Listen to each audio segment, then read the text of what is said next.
బాలకృష్ణ గారు ఎంత మంచి యాక్టర్ అయినా కూడా చాలా మందికి కొంచెం ఓవర్ గాను కొంచెం ఆర్టిఫిషియల్ గా అనిపిస్తుంటుంది నా పర్ఫార్మెన్స్. కానీ విజయ్ది మాత్రం స్టైలిష్ గా ఈజ్ గా ఒక నేచురల్ పర్ఫార్మెన్స్ లాగా అనిపిస్తూ ఉంటుంది. తలపతి విజయ్ జననాయకుడు సినిమా భగవత్ కేసరి రీమేక్ అని చాలా రోజులు అయితే సస్పెన్స్ మెయింటైన్ చేశారు. కానీ ట్రైలర్ వచ్చిన తర్వాత అందరికి అఫీషియల్ గా అయితే అర్థమైపోయింది ఇది రీమేక్ సినిమా అని. కాకపోతే తలపతి విజయ్ లాస్ట్ సినిమా అవ్వడంతో అటు తమిళనాడులో ఈ సినిమా పైన అయితే బీభత్సమైన హైప్ ఉంది.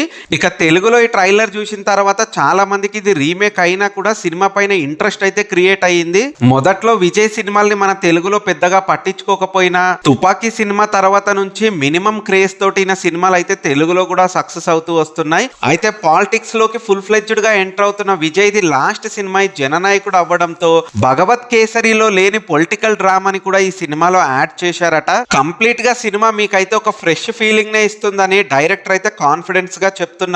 సో సినిమా రిలీజ్ అయిన తర్వాత చూడాలి దీని పర్ఫార్మెన్స్ ఏ లెవెల్లో ఉంటుందో. నాకైతే ట్రైలర్ చాలా బాగా నచ్చింది. మీకేమనిపించింది అన్న విషయాన్ని కూడా కామెంట్ బాక్స్ లో కామెంట్ చేయండి ఫ్రెండ్స్.